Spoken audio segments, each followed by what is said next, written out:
Yeah, I do think that Donald Trump is that beast of Revelation 13:3. Yeah, go read it. Go read it. That is Ultimate Fighting Championship star Bryce Mitchell calling Donald Trump the Antichrist. If you're a Christian, I want you to get into Revelation 13:3, and I want you to read that verse. Yeah, about the Antichrist, about the one who was fatally wounded in the head. Then he was miraculously healed, and the whole world marveled at him and said, no man can make war with him. 13:3 says, and I saw one of his heads as it were wounded to death, and his deadly wound was healed, and all the world wondered after the beast. Yeah, I do think that Donald Trump is that beast of Revelation 13:3. Yeah, go read it. Go read it. There ain't another man that's ever walked the planet that fits Revelation 13:3. Hello, everybody. David Schuster here. Calling Donald Trump the Antichrist, the beast, marks a major turnaround for Bryce Mitchell. Last year, in one of Trump's favorite sports, Mitchell was one of Donald Trump's most outspoken supporters. He took a bullet for us, and I promise you, if the day comes, I will take a bullet for that man. I love that man with all my heart, and I would die fighting for a battle for that man. But Mitchell, who is a featherweight fighter and a Christian conservative from Arkansas, just posted this on Instagram. Hey, I want to let y'all know I'm not with Donald Trump no more. I don't support him. I don't like him.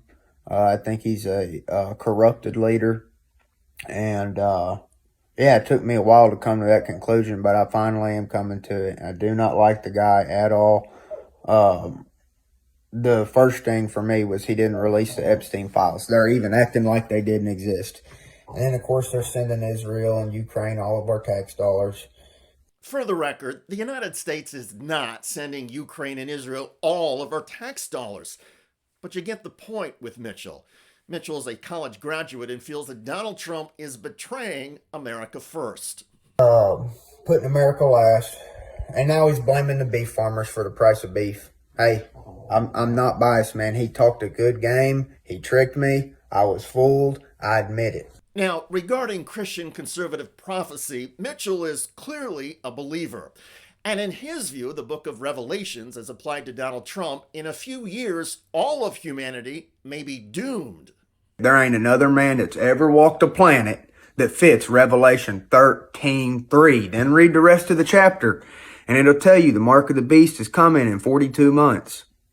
Now, I'm not saying that I know that Donald Trump is this man of Revelation 13:3. I'm just saying he's the only one who could be right now.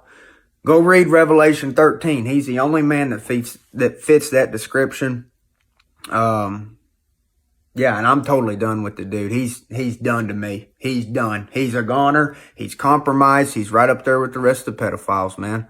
And it sucks to say that because I supported him for a long time, but he's a good actor. And he had me fooled for a long, long time.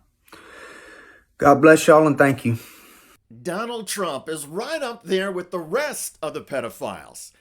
It is tempting to dismiss Bryce Mitchell. Through the years, he has made statements bashing medical vaccines, praising Adolf Hitler, and denying the Holocaust. Still, with his Southern accent, evangelical Christianity, and starring role in the UFC, Mitchell is followed by a lot of younger conservative men, the group that has been called the Manosphere.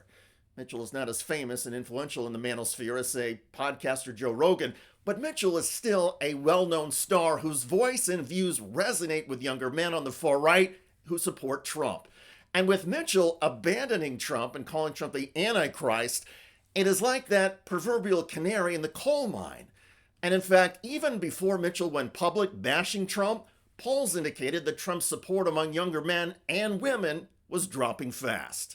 What has changed since February, which was the last full month in which he was above ground? Well, take a look here. Trump's net approval rating among age 18 to 29. We're looking at the CBS News poll, but it holds true in the average as well. He was +2 back in late February. Look at where he is now. My God, that is a 32-point drop since the beginning of this year. How about Hispanics? He was at -6, a little bit underwater, but not too bad. But look at where he is now, -34 points. That's what is that? That's a 28-point drop since February. These, of course, were two groups that he exceeded expectations with back in the 2024 election, did much better than the traditional Republican has this century. But now these groups have absolutely moved away from him, and he is way underwater, 30 points and 34 points underwater. Those two groups have moved away from him in tremendous fashion, and it goes a long way in explaining why his overall approval rating, his net approval rating, has fallen through the floor and been negative for such a long period of time, Jessica.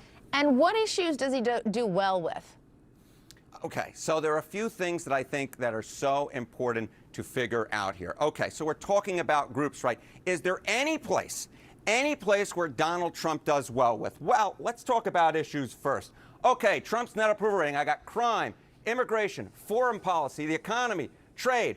There's a whole slew of red, and this isn't Republican red. This is negative red, Jessica Dean. -2 points, -3 points, -12 points, -14 points, -17 points. On all the key issues of the day, he is underwater, Jessica. No wonder you can't survive in a presidency having a positive net approval rating when you're underwater on all of these different issues. And, of course, crime and immigration were two of his best issues, and now he's underwater on all of them. And then, of course, the economy, which was the reason he was reelected in the first place. This is the one I really circle here. He's 14 points underwater, which basically looks pretty much like those CBS News and NBC News polls, which have him at -12 and -14 points.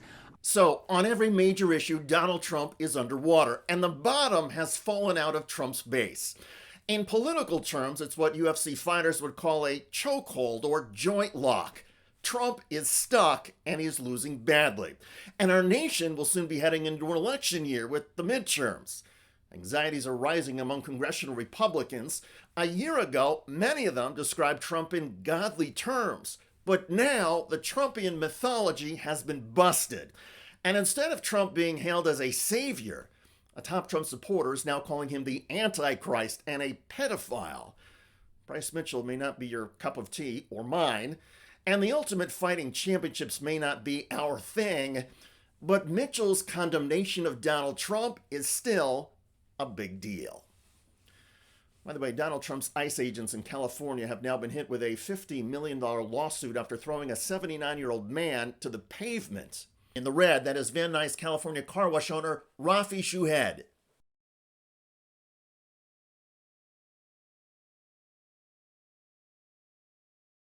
ICE just threw him to the ground, breaking several ribs and injuring his arm, shoulder, and head. I was begging him. I have a heart condition.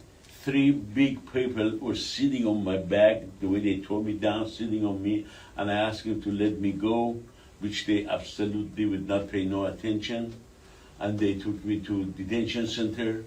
Shuhed was detained at a federal detention center for nearly 12 hours before being released. At no point did ICE agents allow him to receive medical attention or treatment. Check out that video at the link below. It generated a lot of comments on YouTube. One of the most popular is from Lobo, who wrote, "Disgusting. I hope the individual ICE agents get sued in civil court as well." Indeed. I look forward to reading your comments about UFC star Bryce Mitchell flipping on Donald Trump and calling Trump the Antichrist. I'm David Schuster. Thanks for joining us.